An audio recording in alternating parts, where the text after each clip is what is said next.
Good morning, good morning, good morning, good morning, good morning, everyone. This is the African Actions Network. I am James Johnson. Today we have a very special edition. We have with us Honorable Saywalla H. Dayrell.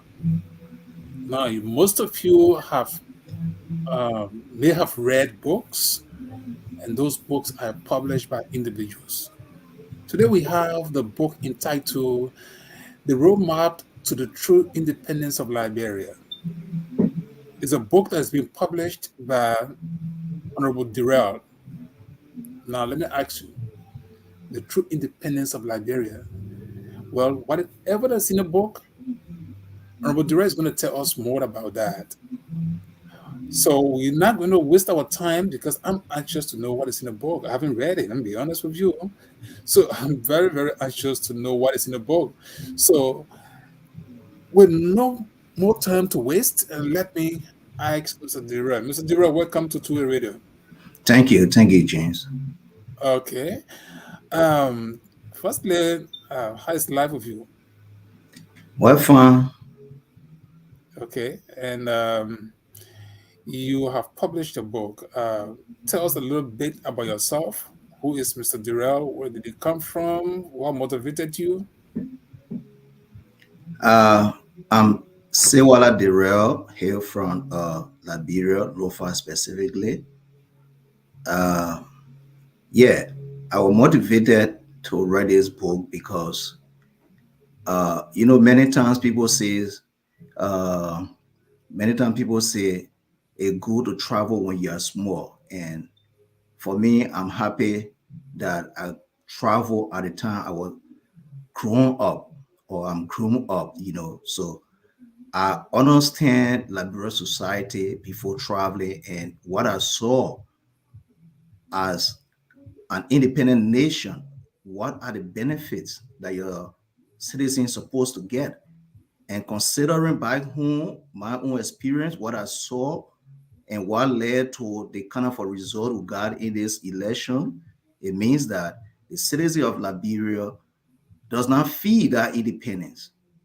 And that, led me to write a book long before even this going election. And we saw that the prediction I made and wrote a book, the book was with the publisher before the election. And it just came exactly as I wrote. I thought and I wrote. And everybody felt that there was a time for change. Okay, so what is your, let me ask, your academic background? You care to tell us something? Which school you went to in Liberia and elsewhere? Um, I graduated from the Simiri College High School in Douala, and I managed to go to the Cedar. I got first the AA degree from Cedar John College. From there, I enrolled at the University of Liberia. Uh, Major accounting and minor economics. And fortunately for me, when I travel, I just in September got my master's in human services with specialization in leadership and organization management. Okay, so let's see. What is the title of your book? What is the title? I mean, I want to hear from the horse's mouth. Yeah, the title of the book is Roadmap to the True Independence of Liberia. And below that, you see Liberia and Liberian first. Okay, so why the topic? Uh, in this book, we try to look at why we are the way we are in Liberia and why we are like that. Normally they say you don't blame, the place you fell, but blame the place you stump your toe. So I wrote a book almost like 2 years ago, and close to finishing the publication, we got into the election period, and everything that was going on was just in line with what I predicted. All right. Okay. And um, it just suggested that um, it just proved to me that people were in agreement, good people were in agreement with what I thought few years back while writing a book. And I was so happy for the change. And this change, or what we experienced, was not just we it came from somewhere. And that's what I will be deliberating on, to tell the Liberian people where this thing came from and how it went through as like a virus. It's contagious. Corruption and bad governance is contagious, and how it transferred up to the George Weah led government. Okay, so before we go deep into the book, I'm looking at the phrase in the true independence of Liberia. Liberia was founded in 1847 and July 26. Are you in disagreement with that as per the context of your book? No, I'm not in disagreement. Liberia was actually like God is independent 1847 and founded 1822, but that's why I'm going to go farther when I tell you where the whole thing came from, because the people who founded Liberia, the motive, the mindset, I want to dive into that. Then we'll get to understand exactly, why we don't enjoy the kind of freedom that we're supposed to enjoy as citizens. And that's why below the roadmap to true independence of Liberia, I put Liberia and Liberian first. Okay. So I'm still pushing you on that question because I don't know nothing about the book, right? And I pick up this book and I'm looking at Sure. the title. Like you sent me the title when I was doing the flyers, I see, okay, Liberia, the true independence of Liberia. I want to understand whether Liberia never had, maybe I started misjudging the book already, right? Because I have the true independence of Liberia. Wow. Is it suggesting that Liberia is not truly independent?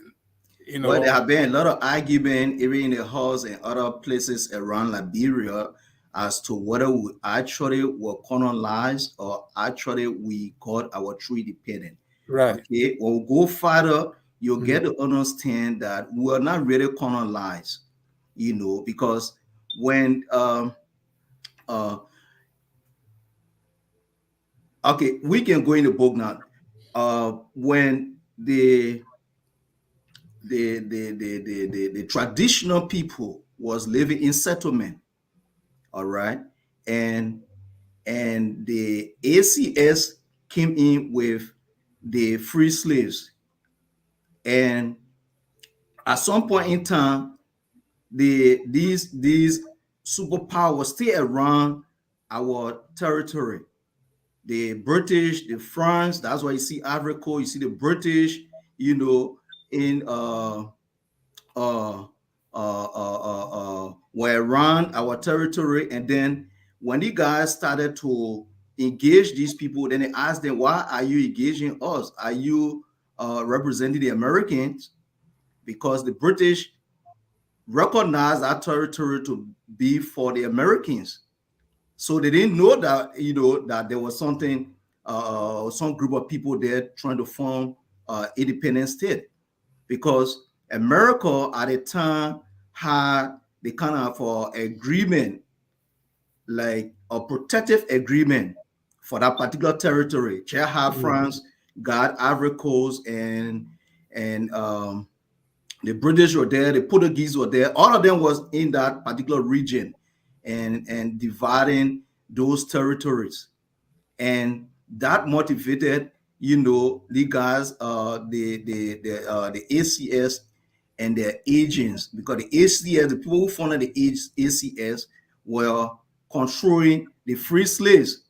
Okay, so they all decided to demand for independence, and then the American were hesitant because the ACS was a private institution. A lot of people mistaking ACS to be for the American, but it was not the American government. It was a private institution from America.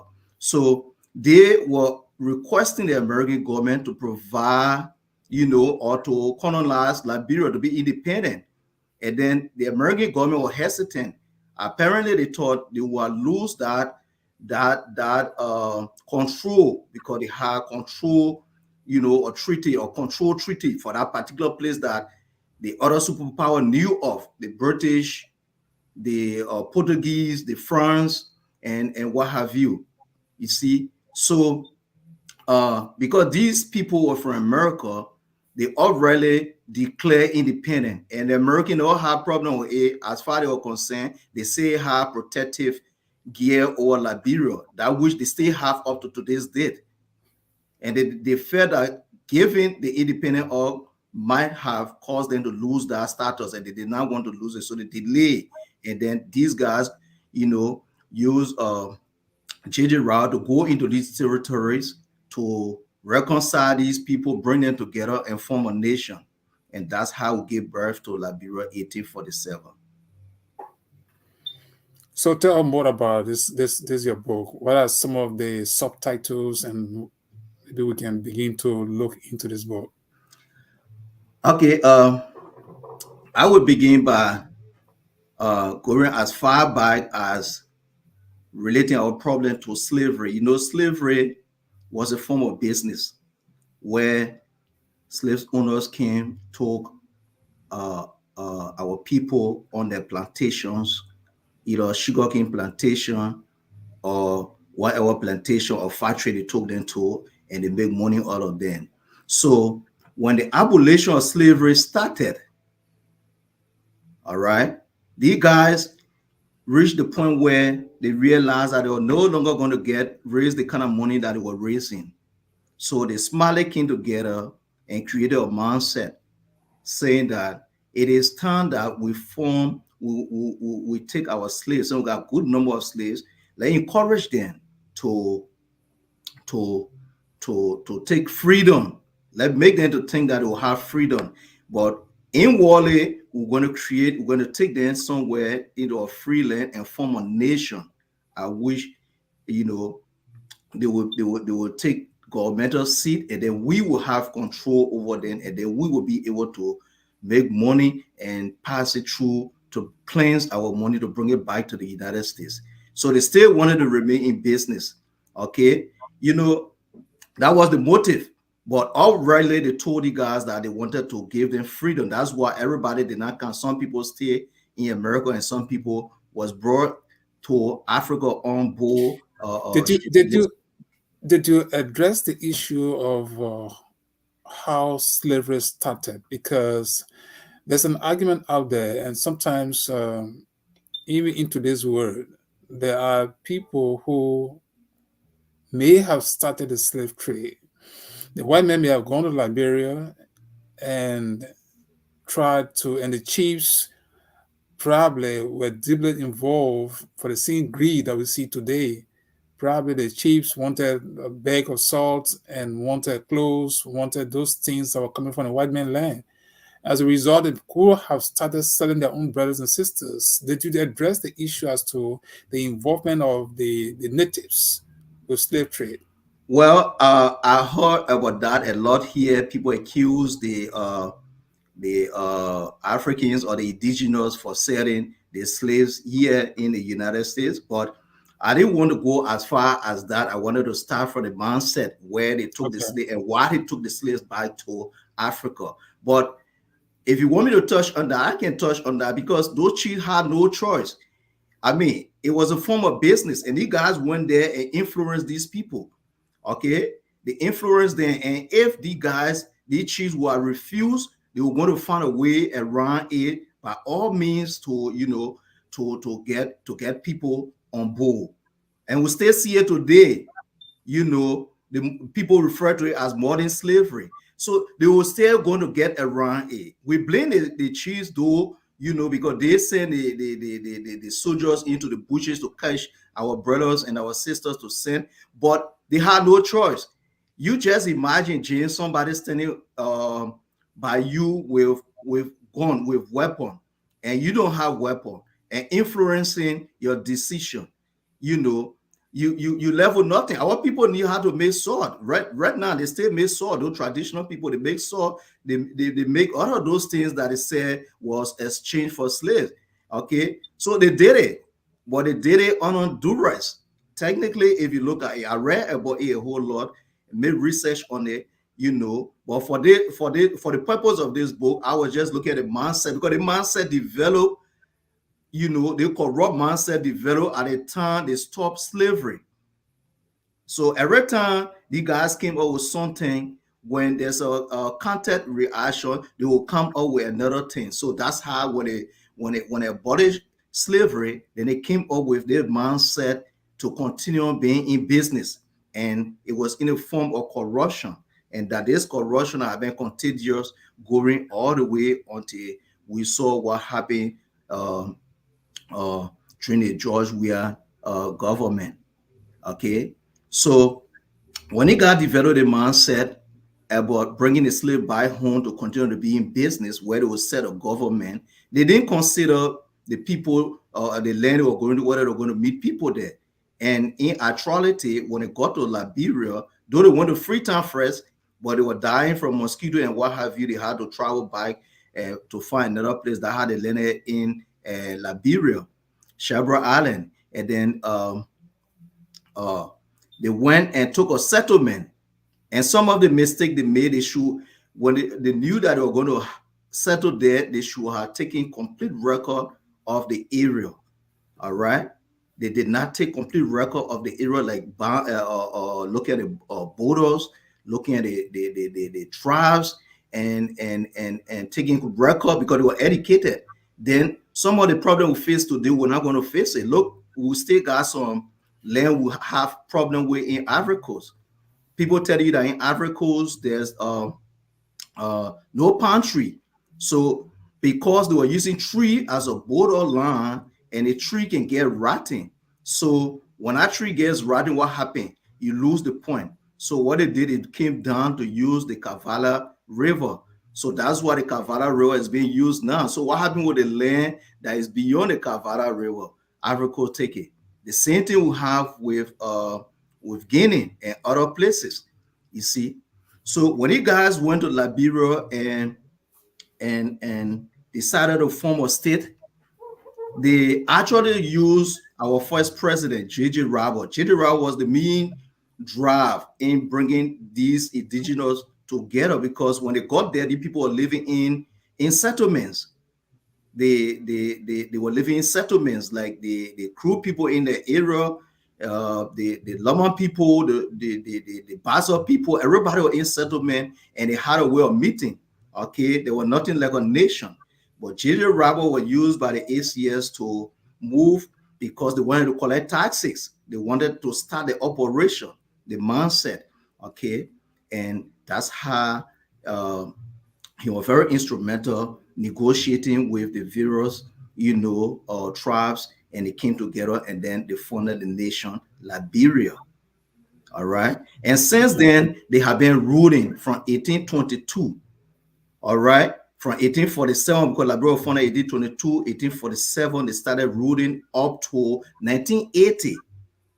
All right. And then when you see the bias that's in how they were ruling, it was just certain group of people. They created LU for certain group of people, and they created BWR for certain group of people, the natives.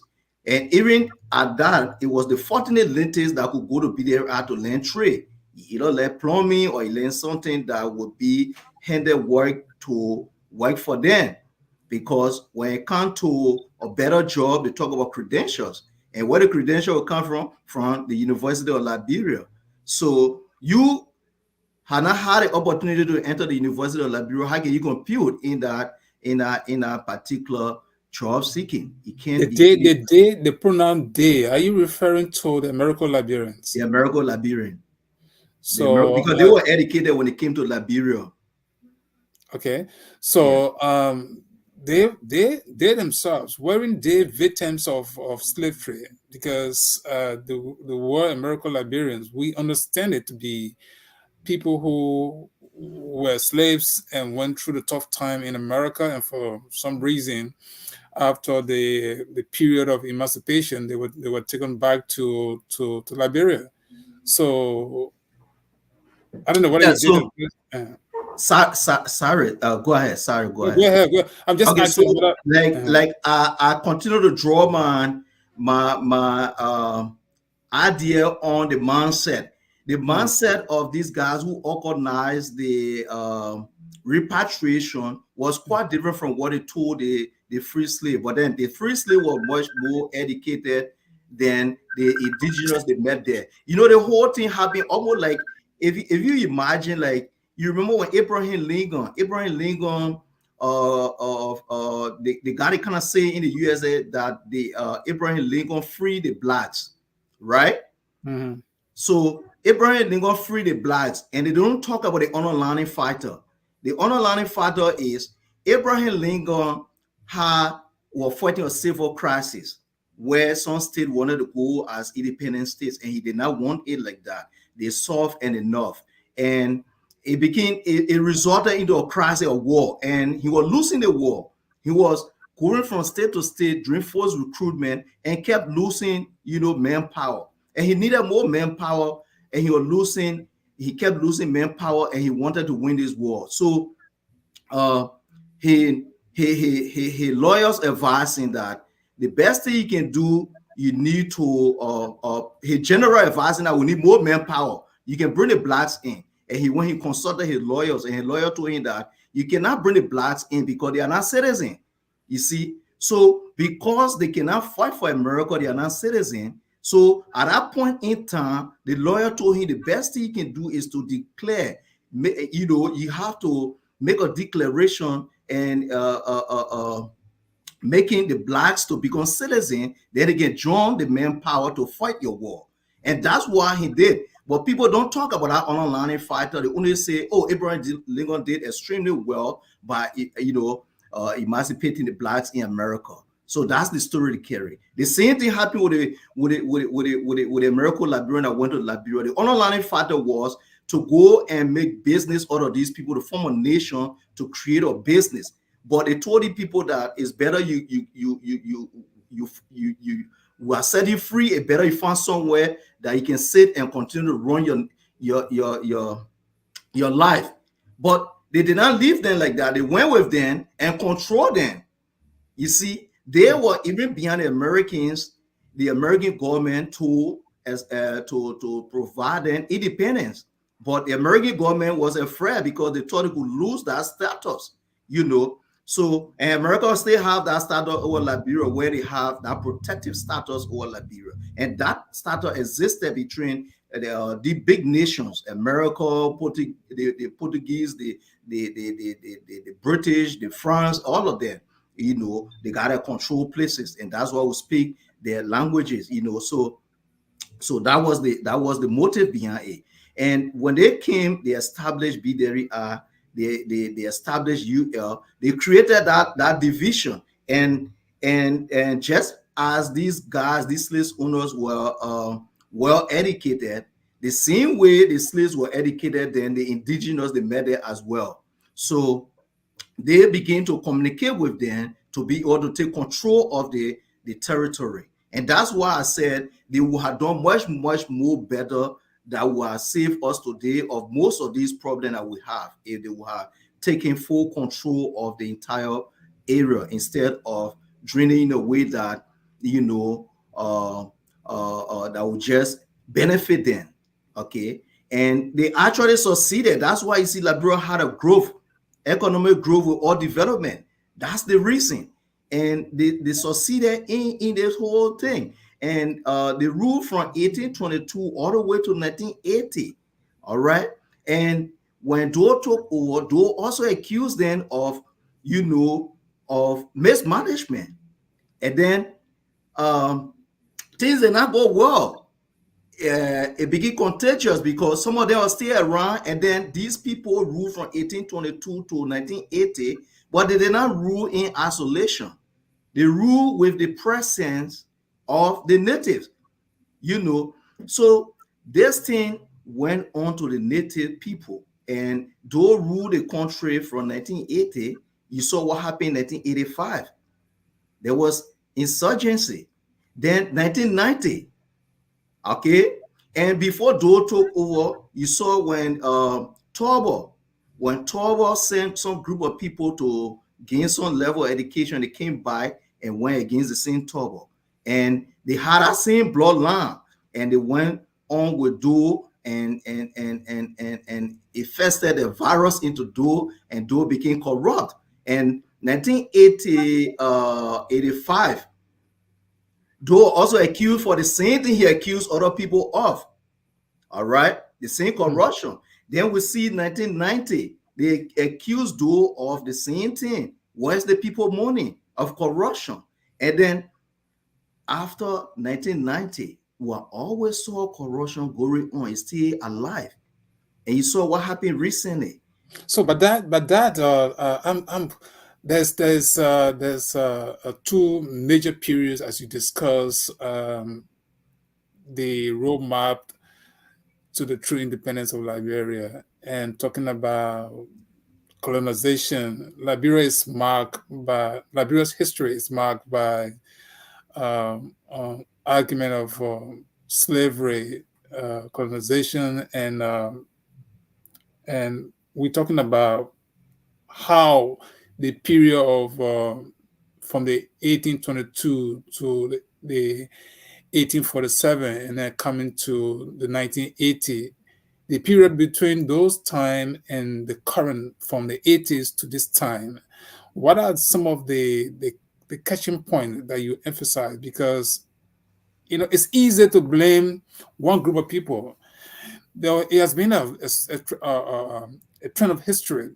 The natives, blame American Liberians for the failure of Liberia, and the natives have had opportunity to serve coming from the 80s all the way up to current. We have seen the natives. Now, did you address the issue of the two different groups in your book?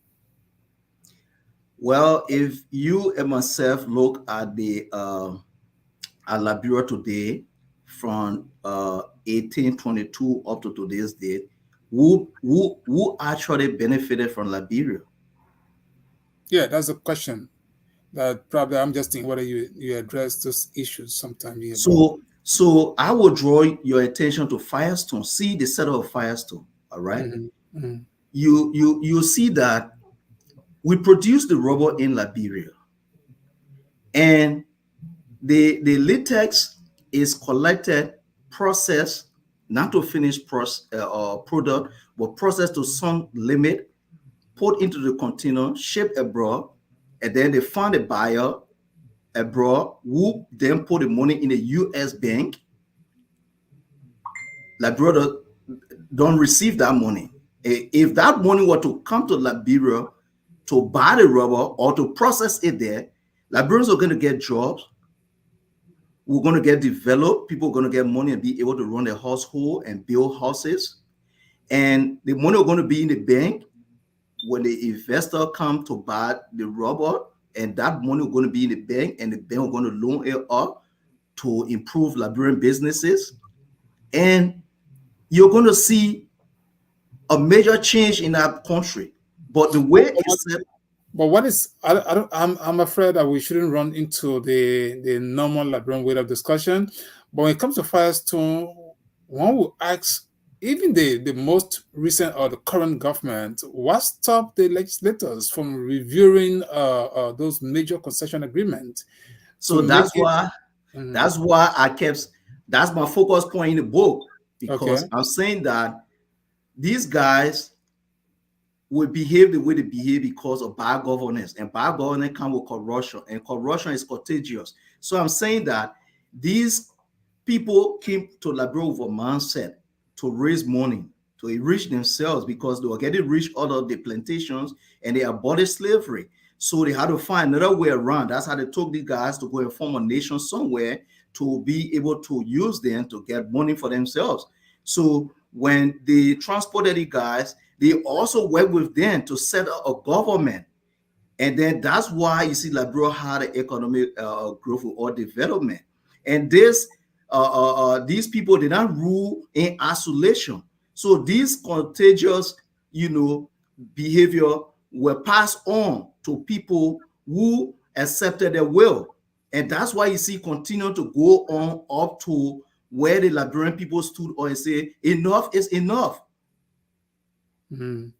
And they did this one here democratically, but 1980, they were firing of gun. Innocent people lost their life.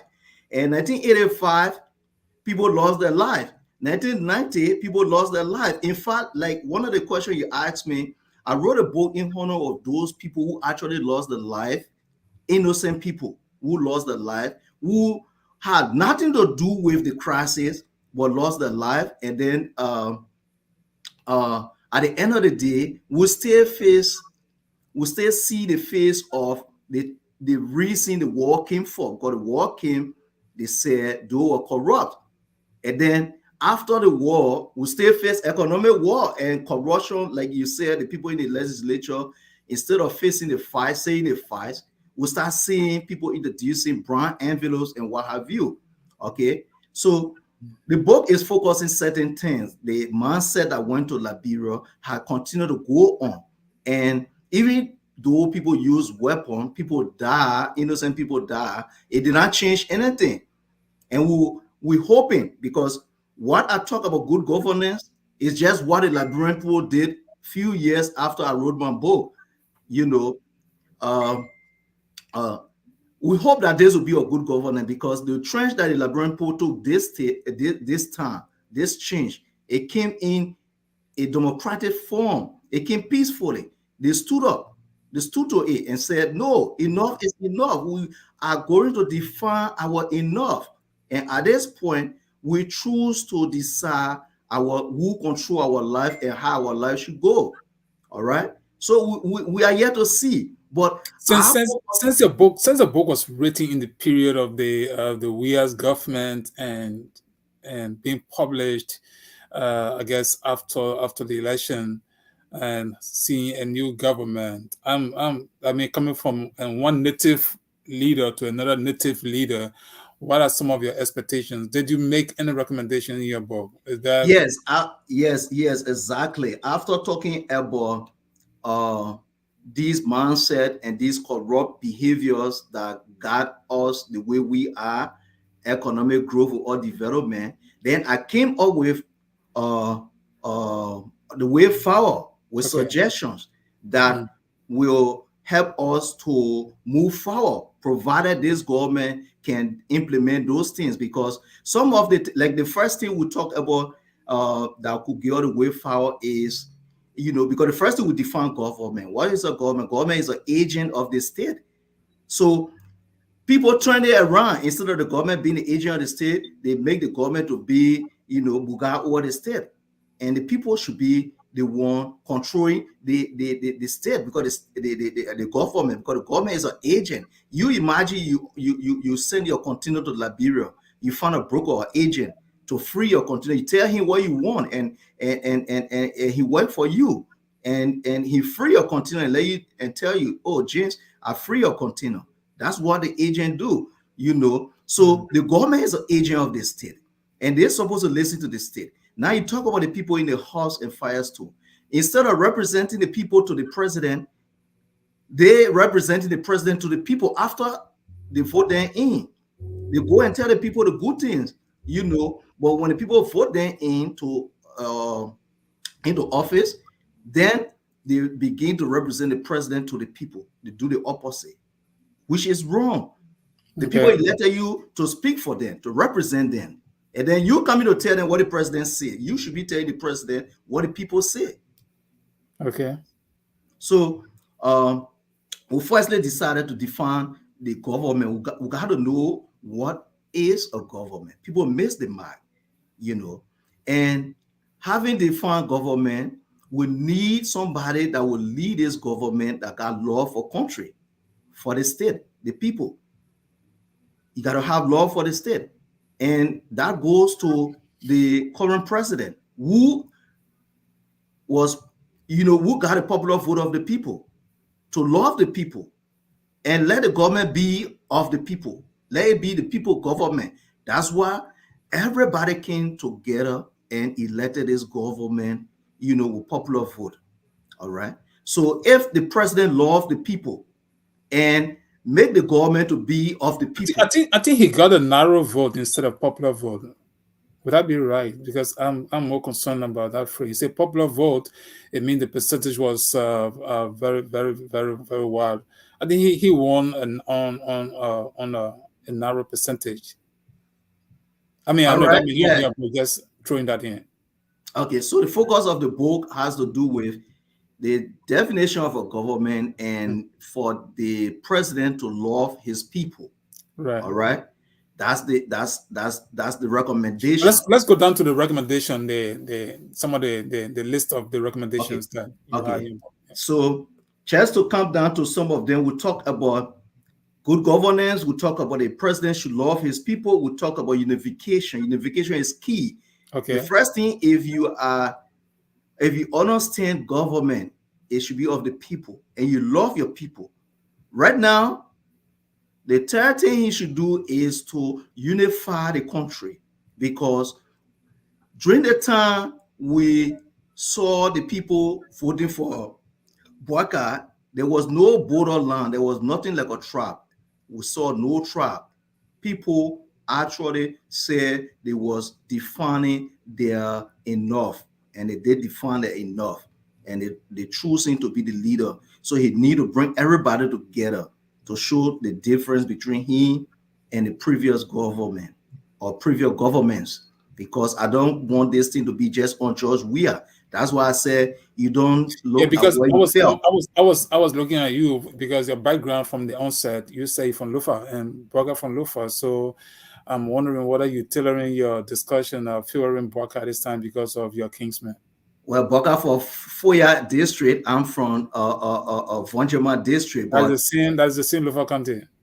well, I wrote my book few years before even Boga ran as stand-up bearer. I wrote my books, few years before Boga became stand-up bearer. I didn't even know that Boga was going to be chosen by Unity Party to be the Okay. stand-up bearer.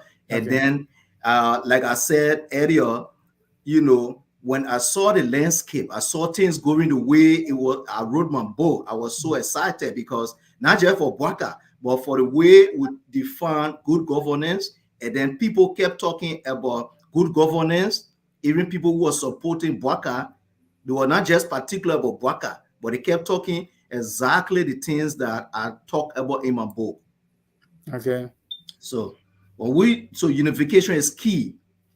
So can we have unification when there are people who quote unquote corrupt? There are other reports out there that should be looked at very seriously.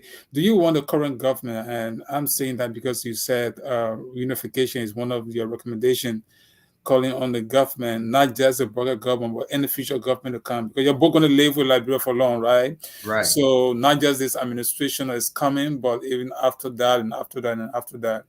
So Right.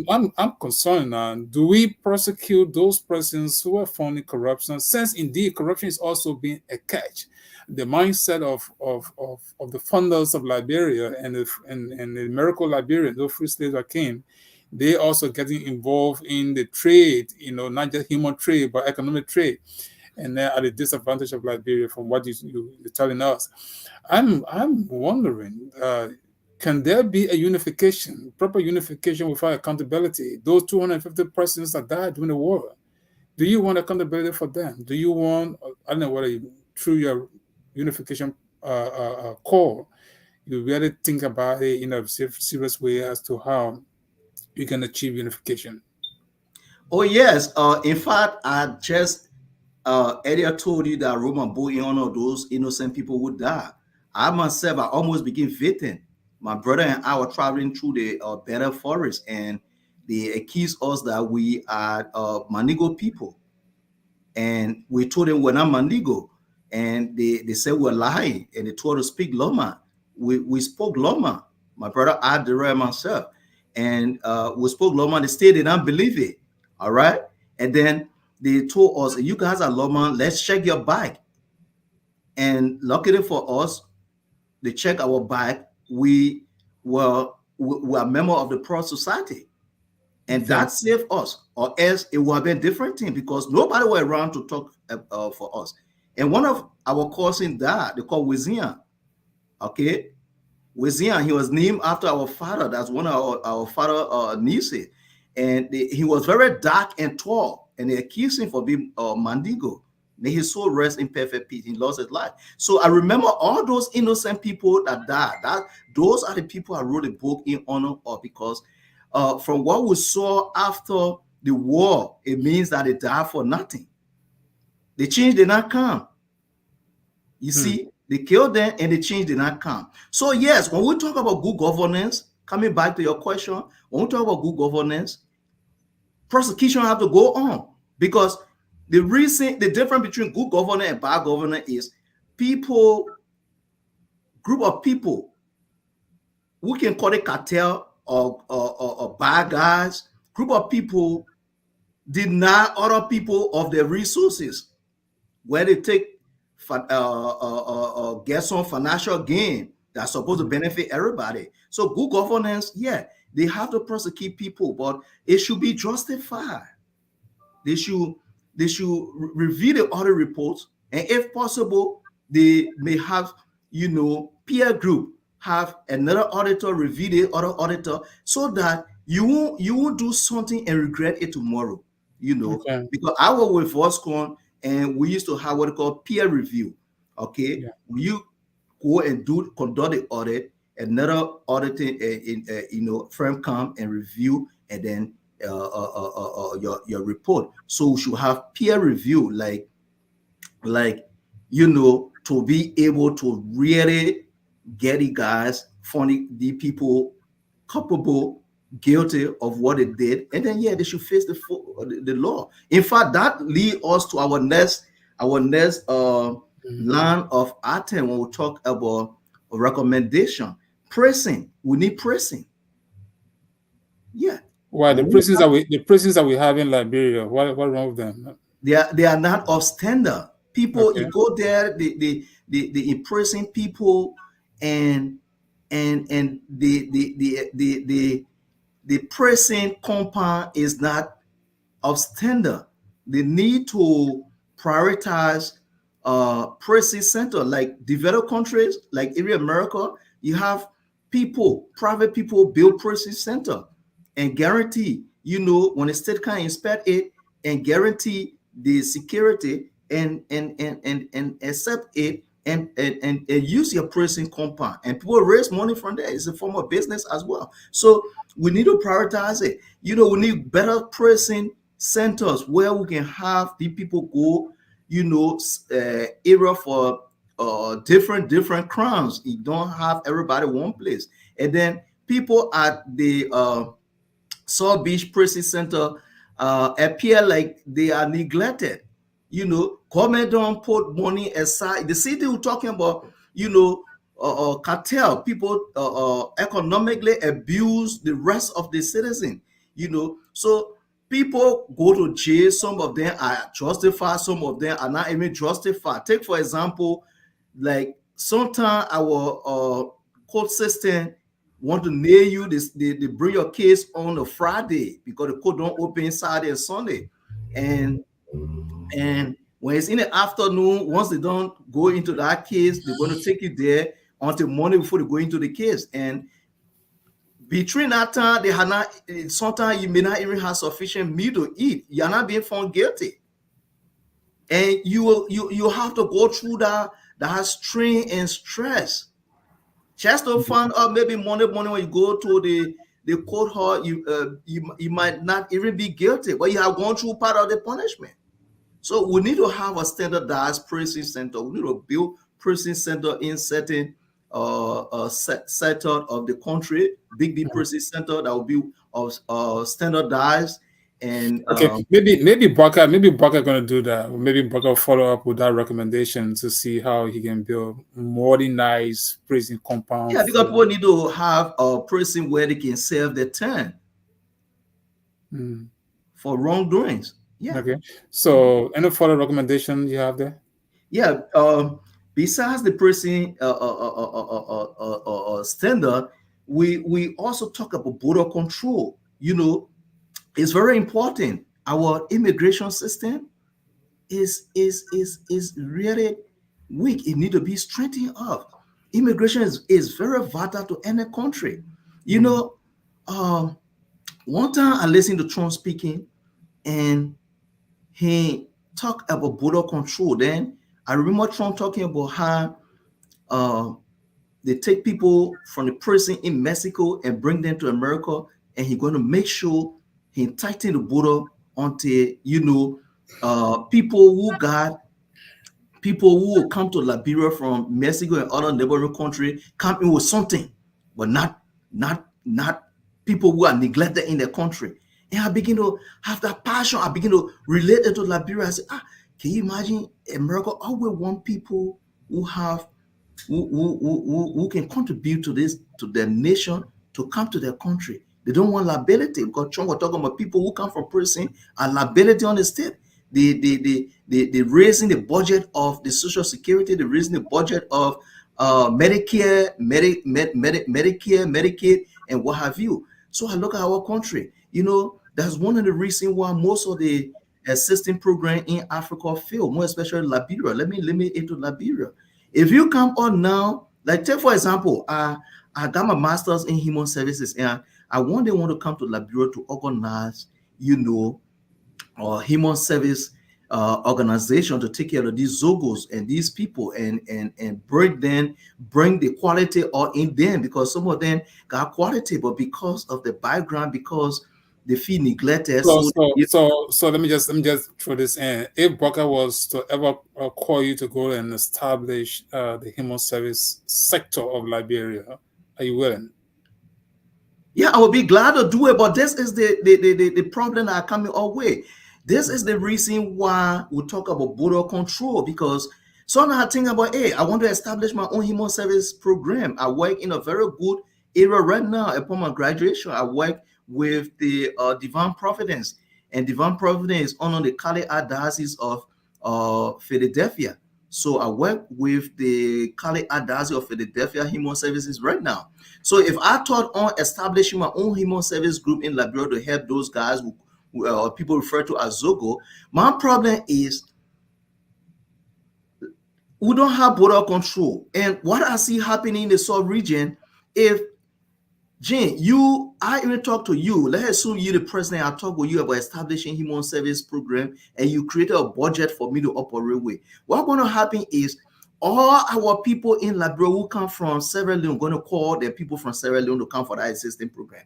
All the people from Guinea going to call the people from Guinea to come into Liberia for the assistance program. All the people in Niba going to call the people from Africa to come. So you notice that most of these things that happen in Liberia or in the South region, it uh it felt easily because the inflow of people from the neighboring country come and fill the budget line. So you find out that your expenditure will far exceed the income that you have to work with.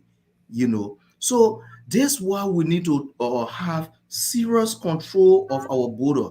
And if all boil down to immigration, we got porous border system. Can immigration protect our country? I mean, for me, it's no, they cannot protect our country because we see it happening to the rest. The Fulani people in Liberia got their counterparts number from Guinea, Sierra Leone. They call each other and talk about where there is shortage. And then if they want to create more shortage in that country, they put everything on the truck and carry it to a particular country to create political shortage in that country. So I think about it. I have learned, I come this far in human services, and I specialize in leadership and organization management. How do we, I think about it every time, how do we help this country? Because one of the things we could do about the South region before talking about Africa is the unity of the South region. If the country had come together, it would be easy. But the way we are divided and we sit very close to each other, any good thing in Liberia, everybody pull from Guinea, from Sierra Leone, they come and overflow the budget. That's what causing things to fail. Then anything happening in Guinea, all the people then they call the people from Liberia, from Africa and other things, they flow there to fill the budget. Because everybody looking for assistance. And all the country then got majority of people are very poor in all of these neighboring countries, the sub region. So you don't blame them again. But Okay. if we can create a way around it, where if we're trying to establish human services program in Liberia, then we'll have to talk to our counterparts, our neighbors, Ivory Coast, Guinea, and Sierra Leone, to see how we can partner and work together so that people won't have to cross the border to go and get benefit from the other country. So Mr. that Dayrell, time is fast spent, and I know this book. I will wish to read it, and maybe we can have another round of discussion. But let's look at how some of your summary points in that book, the yeah. So roadmap to the true independence of Liberia. If you're watching, this is Honorable Dayrell.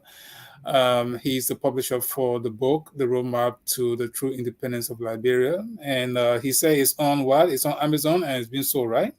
yeah, it's on Amazon, Barnes and Noble, and is with the publisher. Right now, you can get it from the publisher's postal Doreen's publishing company. All right, you can Yeah. get it from there. James, I think I sent you the link and the Right. number. Yeah. Yeah. I get it. I get it. Yeah. Yeah. So So there's some to of the get summary notes. Yeah. to for Labrador experience through independent, we might go through some of these things. Then here, control our border, improve social security, encourage merit systems in Okay. our system, and also give incentives. People must be able to gain value for their worth. There might be incentives. We must encourage community participation in national issues. People got to be part of community participation, and they must get benefit for what they do.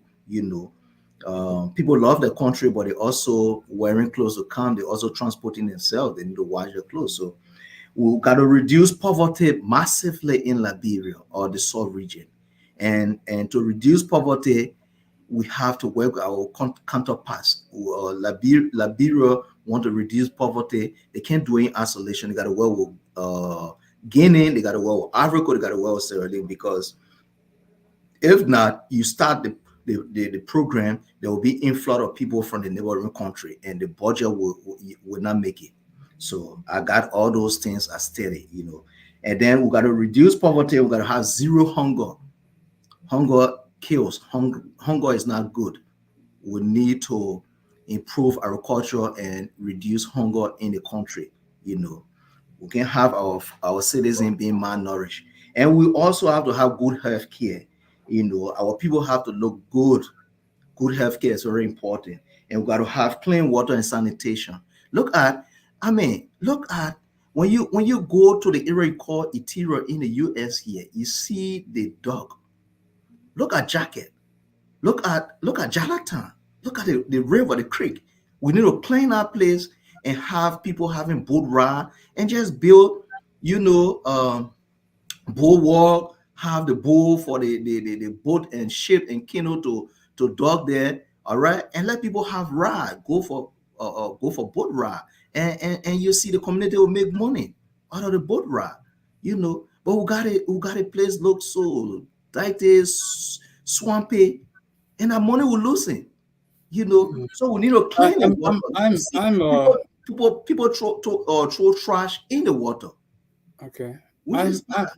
I'm always concerned when I'm reading any novel, book, articles as to some of the reference point. Do you have any major references that people, can, because that's one thing that is lacking. And I, like, for example, when I was in high school, there was this, they used to call it a historical light of Liberia. I have searched for that book since after the Civil War. I've never seen that book. That was one of the best historical book that we had during our time. It was well cataloged. I mean, talking about like the issues of Liberia. So, do you have some of the major references that we can, um, cross our eyes on, just in case? I know we have to read a book, but yeah, Yeah, so if you read a book, you look at the back, you see a lot of references, and uh, if we have the time, I can tell you a little bit about uh, um, No Longer at Ease. You read No Longer at Ease? yeah, Okay, so I think Things Fall Apart, the guy that I think Things Fall Apart, Okongo, I think that his grandson with the Okongo that added in no longer at ease. And Okay. you saw the way the guy frowned on corruption in no longer at ease. And they had a time. All right. I just No, wanted to say, we don't really have the, we okay, have okay. four, I thought we we have had four a time. minutes. Yeah, okay. So What I wanted, okay, I mean, we might find. I'm going to read a book. We will find a yeah, time. read the I book, you'll said I need find to tweak reference. the book to see whether the book is actually, uh, touching on the issues, or if the book is biased against the American Liberians, and you know, you being a native person, I want to compare the The actuality. book didn't talk about American Liberian or native. The reason it came to the native and the American Liberian came in has to do with the mindset, the corrupt mindset Yeah. that transmitted from the American But Liberian to this the is what native people. that's what happened now when you But read books you see sometimes. the range from the Yeah. time the ACS hit Liberia, Mhm. and founded Liberia. It did 22. The American Liberian and led Liberia, ruled Liberia from 1822 to 1980. Then the natives took over, and from what you saw, the way they rule, you can see that it was highly corrupt. So it became contagious. It just kept going on. So we want to have a cutoff point.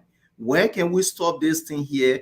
Where representatives will represent the people that voted then, where the government will be well defined to be agent of the state, where the president will have law for country, because we don't experience this thing to have true independence.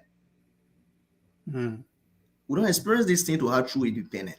We never experienced it in the past, and we are not experiencing it. And we hope that this time something will be done. If it is not done, like you said, the book stay there for future government that will see the roadmap and follow it. The roadmap is there. You see, it's there. Okay. Yeah. Well, if you have joined us, this is the African Actions Network. We are here, and we are glad to talk to people like uh, Mr. Dayrell. He's the publisher for the roadmap to the true independence of Liberia. We urge you, the listeners, to do all you can to have a copy of this book. It's better to know about Liberia, right? It's about time that we all begin to look at the books that are written. In fact, I'm one person who believes that Liberia is becoming to be a country that is lost. There's no much information that we can find. Right. You get online, everybody is churning a whole lot of stuff online. If you want to just look at the Constitution of Liberia, there are different versions of the Constitution online. So whether or not the government of Liberia has this constitution still well, no matter what it is, this is the constitution that we respect. Because being a constitutional lawyer, I'm always concerned the words that you find, if it differ with another stuff, you give different interpretation. And as we all age out and leave this world, the younger people that will come. So there's a need to collectively get all Liberia's history into place. So to hear Mr. Dira talking about the roadmap to true independence of Liberia is good. I haven't read the book yet, but I will definitely buy the book and read it myself. So that I urge other people to buy the book and read.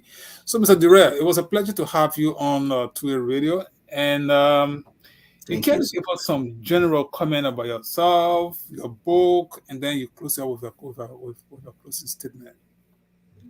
Well, like I said earlier, I'm Saywalla Dayrell from Liberia, and I'm so excited to be on your radio station to tell the Liberian people and our foreign friends about the roadmap that will give us the true independence. That's why I said Liberia and Liberian first. I was in Liberia. I worked in the bank, and it was a Nigerian bank. And because it was a Nigerian bank, only Nigerian man could become the director for the bank. And we saw what he did to us. He was very cruel, and uh, I think it happened in other sectors too. And that's why below the roadmap for true independence, we talk about Liberia and Liberian first. So we got millionaires, we got people in Liberia who have money. They should be able to open banks. They should be able to invest in the uh, Liberian brothers and sisters. And I hope people will read the book and see the logic in it. If you look at the book here, uh, some of the people who put it is some of the people who put it at our models. You see here, this is the market area at the top of the book. Mm, Most of us indigenous went to school with the support of the market women's, of the market women, and see the marketplaces, see how dirty and bad it look like. How many of us consciously can go back there and say, oh, these people supported us when we were in school? We need to look at where they are sitting. We don't care about that. So I took this picture purposely on my book to show it to the Liberian people that we need to take care of the marketplaces. We need to face the marketplaces. Travel in developed country and see how the marketplaces look like. And we still got the people who sponsor us to go to school. All right. mm. Sitting in the water, sitting in the dirty places. It's not fair, you Okay. know, to to Okay. to Well, it was a pleasure to have you, and we're going to talk more. Um, Probably when I buy the book and look at it, we will look at it, or we might have different discussions, different topic or something. You in the area of economics, we will have. Um, that's an interesting area to look at. But yeah, I mean, you talk the talk as you wrote it. Liberia history is marked by struggles and colonization issue, and the issue of slavery, the issue of massive corruption. Talk about government coming, government going, and the people still being the same. And your recommendation is that you hope that there will be a roadmap to true independent, meaning Liberia will begin to enjoy the fruit of their labor. Hoping that since the book came out during the period of the Joseph Buckeye's leadership to be, right. you're also hoping that he can look at the issues of Firestone, the agreement, look at the legislators to be a group of people who will represent the people and not the president. So again, it was a nice time having you, and we hope that we can have a better conversation next time. So thank you so much for your conversation with us and the people of Liberia who are listening. Thank you for having me, James. Okay. So that's how we come to the close of this conversation. It has been a pleasure to have with us Mr. Dayrell, who is now the publisher. This is your first book, right? Yeah, this is my first book. It came out December 1st. When I came home from work, I saw the book in the mail. And Okay. the publisher sent me an email saying that the first book from the machine goes to the Okay. publisher, and there are other copies coming, and it's now online. The public can How much buy you it. sell? How much you selling the book for? Let me before we The leave. publisher decided the price is $13. If you look at the barcode right here, Uh-huh. if you look right here, Oh, but that's a cheap book, right? $13 for a book is cheap, right? $13. Yeah, they raised the price based on the cost, the printing cost, the printing cost, because they did the print and Okay. they will attach the price on it to be able to get a certain percentage back for their, so they determine the cost. Okay. So on the next time, we want to say thank you so much for being there. Oh, do all a favor. Like, unlike, comment, and share. We would appreciate if you just do that for us. Okay. So let me see.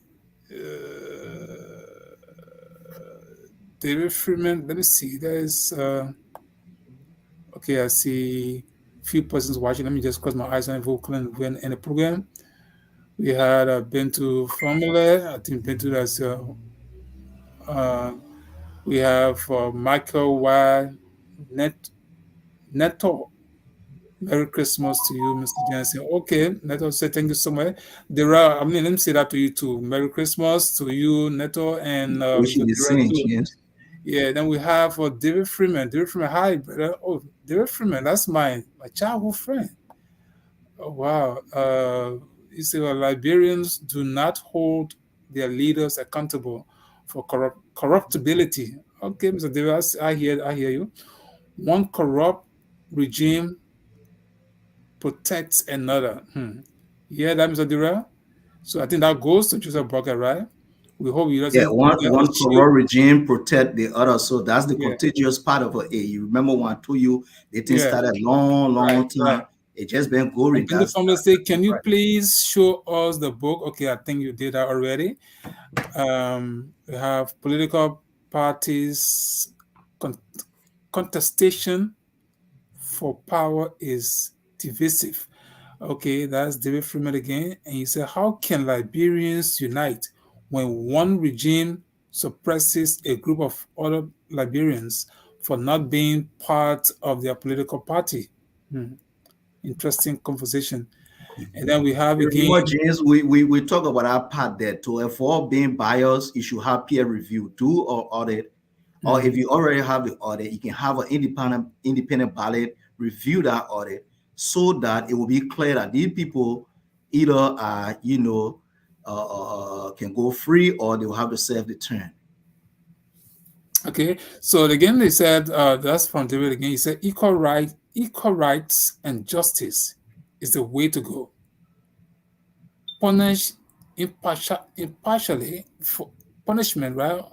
Impartially, Impartially. no, punish partially for wrongs people do, for wrongs that people do. Okay, it's understood. Then, Ben the family is also calling and say, can you post the link when to publish the book? Okay, I think he spoke about it.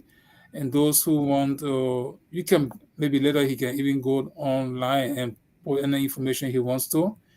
The listeners and the readers will be keen in knowing any other detail. Can you, okay, post the link where we can purchase the book? Okay, yeah, I think we can do that later, right? Right. Then the last, not the least, he said there are a lot of books on Liberia, but they have brought no change. What Liberia needs is patriotism and nationalism. Okay, so the way from it, that's you're so right. I mean, we need patriotic Liberia, and I think what Mr. Dayrell has done is just one of those patriotic duty. Let's Yeah, continue we to talk said we about should it. have Yeah, a president. We should define government first. It should be an yeah. agent. The government have to. We have to make the government an Okay. agent. We applaud them through All the right. votes. So, Mr. Yeah. Dayrell, I think we have gone above the time that we set, and Okay. as Yeah. I said again, we're going to call you back until next time. Let's call this a day. And happy Christmas to each and everyone. I forgot from the onset. You woke me up this morning, my Christmas prayer, everything, you cut it off. So we're going to talk more about that. But again, this is how we end up with the program. Happy Christmas. Merry Christmas to each and every one of you watching. Just like, comment, and Thank you for share. having me, and happy Christmas to 2A radio station and the entire crew members. Okay, thank you so much. It's a pleasure to have you. Bye for now.